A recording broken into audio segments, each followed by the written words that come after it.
welcome back. So today we'll be solving one more problem on pentagonal lamina, but it is based on the beta angle. Okay, so first it is being told in the question, again it is in pentagonal lamina of side 25 mm. So it is resting on one of its corners, so it will be parallel to the horizontal plane which is resting on one of its corner and not on the edge. So this will be the position of the pentagonal lamina, which will be resting on one of its corner, means it will be parallel to our horizontal plane. So when you view from the top, you will just see a true shape of our pentagonal lamina. Next, when you view from the front, you will see the projection from each corners, which will be similar to a straight line, and hence you will get the true shape of pentagonal lamina below XY line and a horizontal line as our front view in the first stage. Second stage I will explain you later. So first stage you are well versed. So you draw an horizontal line. It is resting on one of its corners, so you have to show the corner first. I have told you how to construct the pentagonal lamina. So draw one of the edge as 25 and measure, take the interior angle as 108 or exterior angle of 72 degree, then measure 25 mm and cut an arc, measure 25 mm and cut an arc, and again from here you measure 25 mm, cut an arc, again from here you measure 25 mm and you cut an arc. So you get the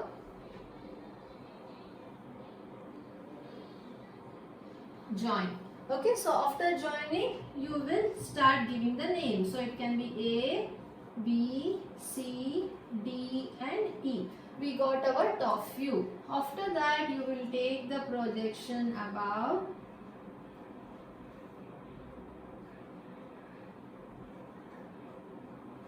from each point.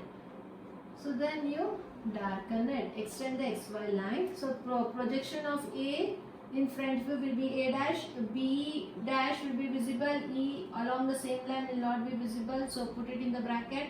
C will be visible and D will not be visible, so you write C dash and D dash. So you got this. So what is this is the first stage. So then what is been told, a lamina of 25 mm is placed on one of its corner on HB. This is done such that the bisector of the edge passing through the corner. So this is the corner. So the bisector which is passing through the corner on which the lamina rests is inclined at an angle of 30 degree to HP. So this bisector is inclined to an angle of 30 degree to HP and 45 degree to VP. Always when we start from the top view, we always take the inclination of HP first and then the VP. So this is the bisector which is passing through the corner. So this bisector will meet the opposite side or the edge of the lamina. So now this bisector only we have projected up as our front view. So now this bisector which is projected as our front view is shifted to an inclination of 30 degree to HP. Okay. So now you leave some space and then you take an line with an inclination of 30 degree to HP, because it is told the bisector of the edge passing through the corner is inclined at 30 degree to HP. So this is the bisector, this is projected above, and now this is been inclined to 30 degree to HP. Right, so you leave some distance and fix a particular point and name this as A dash. Measure this distance and cut an arc on the locus of 30 degree line. So then you measure what is the distance from A dash to B dash of E dash. Accordingly you just cut an arc. So you will get B dash of E dash and you get C dash of D dash. So you got all the three positions of a front view inclined to 30 degree to HP. Then you take the projection from A dash, projection from B dash of E dash, projection from E dash of D dash, sorry, C dash of D dash. Later you extend the locus of E, the locus of D, the locus of A, the locus of E and the locus of B. Then start reading the locus. A and A dash, this is the point. B and D dash, this is the point. C and C dash, this is the point. D and D dash, this is the point. E and E dash, this is the point. So then you will join E to D, D to C, C to B, A to B, and A to E. So this is our top view of where you get inclination. So then this will be the apparent shape of the top view what we get. Okay. So now this is the bisector. So you can just give a name as M. So this is the true length of the bisector, and this is the apparent length of the bisector. So in the question it is told the bisector is inclined to 30 degree to HP, that it is being satisfied. So next the same bisector is inclined to 45 degree to VP. But whenever it comes a problem related to the edges or the sides, the dimension, the true length will be the same. So this edge dimension of 25 mm will be 25 mm only in the second stage also, because it is projected parallelly.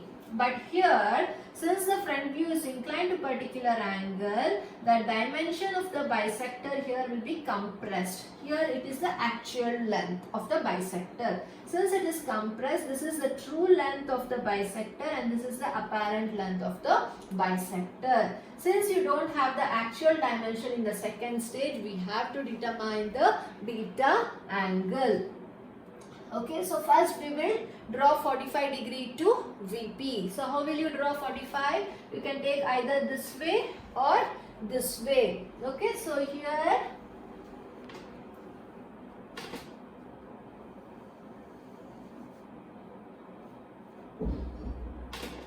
take 45 degree. So this is the thing which has been needed, right? So you have to fix any one of the point. So first you measure the true length, how much it is. So leave some space and fix this as point A. So from point A you measure the median distance, true length, how much it is. I have explained you the beta angle method is same irrespective of the lamina what we are doing. So A to M you will measure and you will cut an arc on the locus of 45 degree line.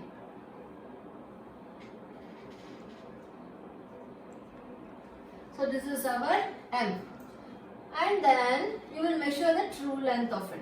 Apparent length of the bisector AM1. So keeping in the same point, you will try to cut an arc. So it might cut here somewhere. So this is our M1.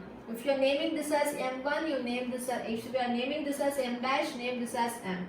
Okay, so you can name this as M dash and M. So this will be our M and M dash. M dash is associated with the true length. So AM is our apparent length. So now you will join A to M. So this is our apparent length of the bisector. Later you will extend this line to our XY plane. So this will provide our angle beta. So you determine what is the angle beta and write it down somewhere. Beta is equal to how much you have calculated. You write it in a box. So now we shifted this. And remaining part has to be constructed. So from AM you have one edge passing through. So this bisector you have. So for this bisector the edge is perpendicular.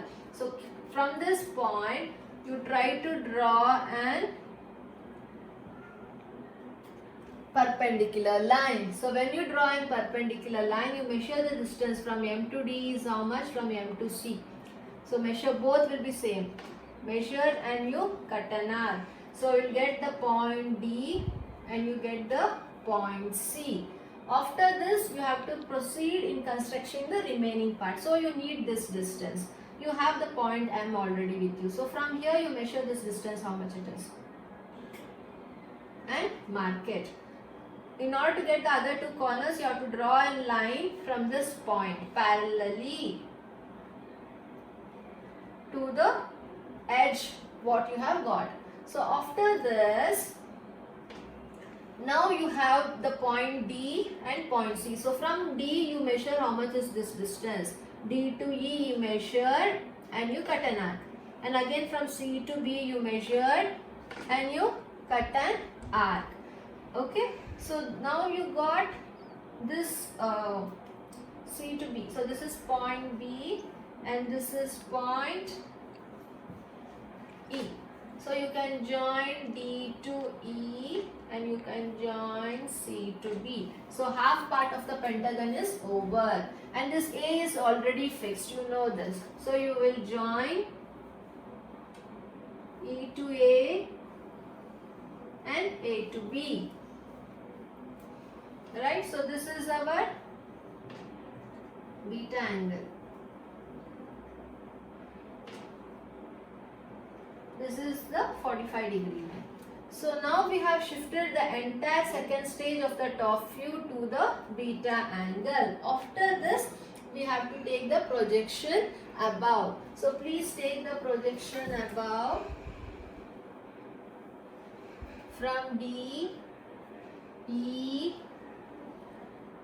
this is M, this is C, this is A, and this is B. After that, extend the projection from the locus. So now you have the point, this is the locus of D. Locus of D is meeting with D dash at this point. So this is our D dash.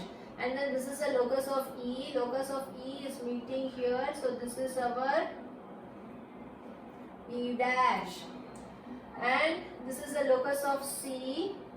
Locus of C is meeting C dash at this point. So this is our C dash. Then this is the locus of B. Locus of B is meeting B dash at this point. So this is our B dash. And locus of A is meeting locus of A dash at this point. So this is our A dash. So now we got all the corners. So you now join D to C, D to E, E to A, C to B and B to A. Okay, if it is not visible, kindly erase and write it properly. So this is the front view of the third stage finally, which shows the apparent shape of the front view when you incline the apparent shape of the top view with respect to the beta angle what we calculated, because it is told it has been inclined to the bisector at 45 degree to VP. So you measure beta angle how much you get and write it in a tabular box. So this is how you have to solve the problem if the inclination is given with the bisectors in case of pentagonal problem. If it is related to the edges, then no need of determining the beta angle. If it is related to the bisector dimension will not be the same and hence you have to determine the beta angle. Thank you.